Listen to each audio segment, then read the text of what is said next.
तो क्वेश्चन ऐसा है कि भाई ऑब्जेक्ट जो है वो इस तरफ स्लाइड कर रहा है, ये 37 डिग्री का स्लाइडिंग पोर्शन है। यहाँ पर एक स्प्रिंग है जिसका फोर्स कांस्टेंट जो है वो हमने 100 न्यूटन पर मीटर लिया है। और अब ऐसा क्वेश्चन ऐसा है कि भाई अगर इसका मैक्सिमम कंप्रेशन 4 सेंटीमीटर है, बराबर, या तो इसको हम एक काम करते राउंड फिगर ले लेते हैं, मान लो कि 10 सेंटीमीटर है, तो फिर ये कितना नीचे आएगा, मतलब ये जो slide down, how much it will slide down, मतलब ये कितना नीचे स्लाइड डाउन करेगा, ये हमारा क्वेश्चन है। Okay, so how much distance the object slides down, ये हमारा क्वेश्चन है। अब यहाँ पर हम क्या करेंगे, ये जो स्लाइड डाउन का कंडीशन है उसको डिफाइन हम अलग से करेंगे। मैं पहले इसको भी 37 डिग्री, क्योंकि ये अगर 37 है तो ये भी 37 होगा, बराबर, ये एक लाइन और ये दो पैरेलल लाइन है। ओके, तो ये मान लो कि स्प्रिंग जो है वो यहाँ थी और कंप्रेस होके इतनी हो गई, तो ये कितना डी जितना नीचे आया, बस वो हमें फाइंड करना है। हम क्या करेंगे, पहले हम ये हाइट फाइंड कर लेंगे। इसकी जो पोटेंशियल एनर्जी है, ग्रेविटेशनल पोटेंशियल एनर्जी, वो इसकी स्प्रिंग की काइनेटिक पोटेंशियल एनर्जी में स्प्रिंग की पोटेंशियल एनर्जी कन्वर्ट होगी जब ये नीचे आएगा। तो ये जब नीचे आ रहा है मतलब अल्टीमेटली वो इतना नीचे आ रहा है, एच जितना, बराबर है। तो यहाँ पर क्या हो जाएगा कि भाई ग्रेविटेशनल पोटेंशियल एनर्जी जो है वो इलास्टिक पोटेंशियल एनर्जी जितनी होनी चाहिए, मतलब कि mgh is equals to half kx² होना चाहिए। और यहाँ पर मैं मास जो है वो ले लेता हूँ, मान लो कि 2 kg, ठीक है। तो ये 2 है इंटू ये 10 है इंटू हाइट हमें फाइंड करना है, हाफ है, k कितना है 100 है इंटू x², तो ये 50 हो गया, ये 0। h इज इक्वल्स टू कितना हो जाएगा, तो ये 2 जो है वो नीचे, तो 100/4 x², और x कितना है 10 सेंटीमीटर, ये तो मैंने लिखा ही नहीं। 10 सेंटीमीटर का मतलब क्या होगा, 10 टू द पावर माइनस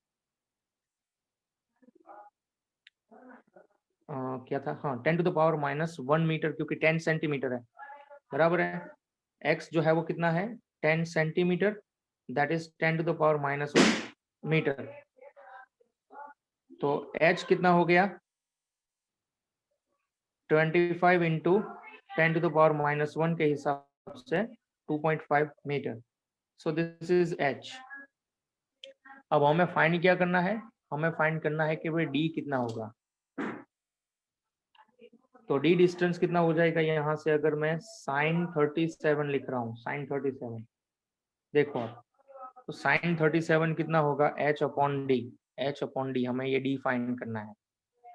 तो h तो पता है, d फाइंड करना है कि कितना नीचे स्लाइड डाउन होगा, ये हमें फाइंड करना है।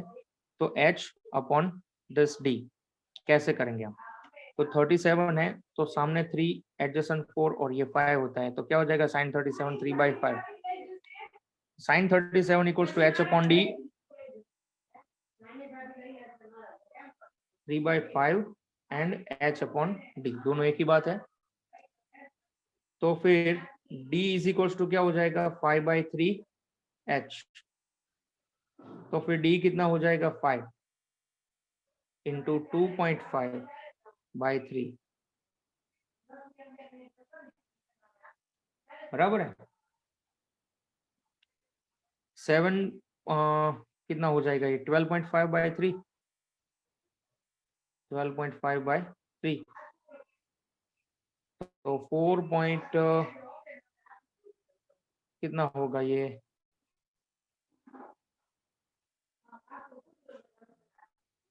12.5, तो ये कितना होगा 5/3 26666 1.666666, तो 4 point something like that 1666 6666 meter. So शायद इतना आएगा, देख लेना आप लोग, बराबर है।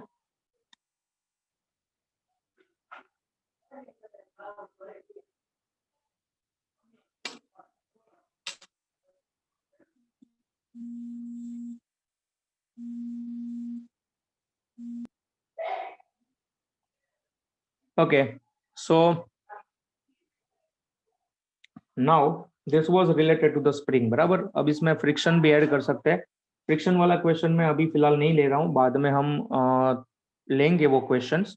बट अगर आपको फ्रिक्शन वाला क्वेश्चन करना है, हमारे एग्जाम्पल में एक क्वेश्चन जो है वो दिया हुआ है फ्रिक्शन वाला, आप उसको फॉलो करिए तो आपको पता चलेगा कि एक कार है, कार जो है वो दौड़ती हुई आ रही है, बट जब वो स्प्रिंग के साथ कांटेक्ट में आ रही है, वहां से सरफेस फ्रिक्शनल हो रही है। तो कार की जो काइनेटिक एनर्जी है और वो initial kinetic energy, final spring की एनर्जी, वो हम कंपेयर करते थे। तो अगर फ्रिक्शन है, वो नॉन कंजर्वेटिव फोर्स है, उसमें क्या होता है कि work against friction equals to final minus initial energy. Finally सिर्फ पोटेंशियल एनर्जी इन स्प्रिंग है और initial kinetic energy with car है, और दोनों का डिफरेंस लो आपको ये मिल जाएगा। इसके ऊपर से फ्रिक्शन फोर्स भी हमें फाइंड करना था एंड ऑल, तो वो सारी चीजें जो है वो मिल सकती है। तो इसमें कोई प्रॉब्लम नहीं है, कोई बड़ी बात नहीं है, तो ये हम कर सकते हैं डेफिनेटली, बराबर। तो फिर मैं वो अभी नहीं करा रहा हूँ। अगर आपको करना है तो वो एग्जाम्पल आप you just go through the example. Okay, अब यहाँ पर हम बात करते हैं थोड़े अलग कंसेप्ट्स की, अलग अलग क्वेश्चंस कंजर्वेटिव फोर्स और नॉन कंजर्वेटिव फोर्स के रिलेटेड। तो मान लो कि एक ऑब्जेक्ट है वो जो ऊपर से फ्री फॉल हुआ, शायद हमने ऐसा एक क्वेश्चन कर लिया है। तो अब पावर के रिलेटेड बात कर लेते हैं।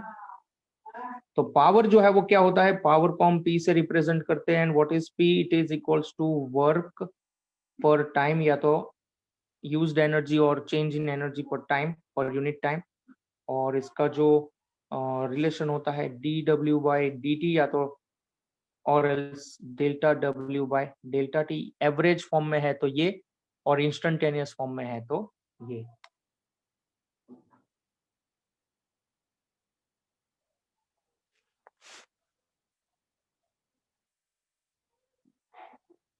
ओके, तो अब इसके बाद अगर हम बात करें कि भाई वर्क इक्वल्स टू, मैं अगर फोर्स इनटू डिस्प्लेसमेंट ले रहा हूँ, तो मुझे पावर क्या मिलेगा? तो power is equals to d by d t of work, d डब्ल्यू बाई डी टी, राइट। तो d by d t of डब्ल्यू के बदले मैं क्या लिखूंगा? F dot r. If force is constant, तो ऐसे केस में P is equals to F बाहर आ जाएगा, d r by d t मिलेगा हमें, और d r by d t होता है वेलोसिटी, तो पावर इज इक्वल्स टू हो जाएगा एफ डॉट वी।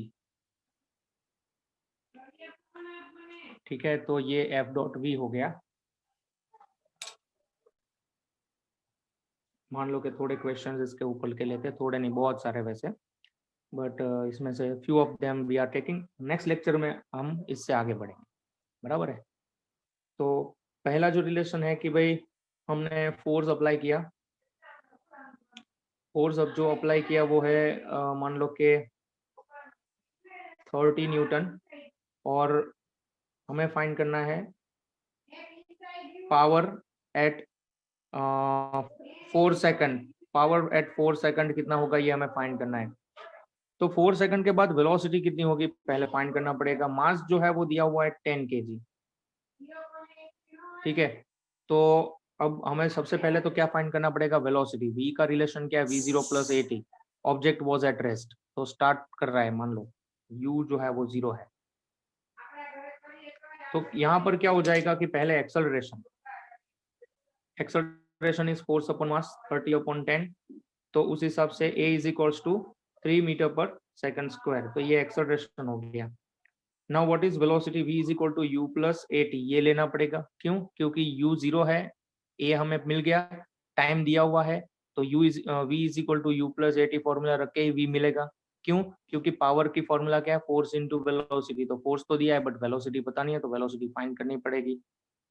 तो what is u? u is 0 plus 3 into 4, that is 12 metre per second, this is v। तो चलिए, अब तो फोर्स हमारे पास है, वेलोसिटी हमारे पास है, पावर मिल जाएगा, तो वो मैं कैलकुलेट नहीं कर रहा हूँ, वो I am living on you. तो power is equals to force into velocity, तो आप फाइंड कर लो, राइट। एक और क्वेश्चन मैं फटाफट से करवा देता हूँ। अगर इसी तरह से फोर्स 100 न्यूटन है या 200 न्यूटन है, ठीक है, और मास जो है वो 8 kg है, इन दिस केस हमें फाइंड क्या करना है? Find the power after traveling 10 metre distance. तो हमें यहाँ पर आप अगर समझे कि भाई and initially it starts with rest, तो u इज इक्वल टू हमें 0 लेना है। ओके, यहाँ पर अगर आप देखें तो हमें v तो फाइंड करना ही पड़ेगा, power is equal to F into v, but यहाँ पर टाइम नहीं दिया है, तो बिना टाइम वाला रिलेशन क्या है, v square minus u square equals to 2AD। हमें इसके लिए चाहिए एक्सलरेशन। एक्सलरेशन क्या मिलेगा, फोर्स अपॉन मास। तो v square minus u square, u तो 0 है, is equals to 2 into acceleration is force upon mass into distance. Distance कितना है, तो आफ्टर ट्रैवलिंग 10 मीटर, तो ये है 10 metre distance. V square is equals to 2 into force है 200, instance 10 metre, mass is 8 kg। तो फिर एक काम करते हैं, इसको भी 10 कर देते हैं, तो ये भी 10 हो जाएगा, 10 10 कैंसल, ये 400। तो v square is equals to 400 and v is equals to 20 metre per second. तो v मिल गया, एंड डेफिनेटली अगर v मिल गया है, राइट, तो पावर कैलकुलेट करना is not a big deal. Force into velocity, unit होगा वॉट या तो जूल पर सेकंड, बराबर। यूनिट ऑफ पावर जो है वो क्या होता है, जूल पर सेकंड या तो वॉट, बराबर है। तो ये इसके यूनिट्स है। डायमेंशनल फॉर्मूला क्या होता है, ये सब तो अभी आपको पता ही होगा, मैं इतना डिटेल नहीं जा रहा हूँ। So that's it.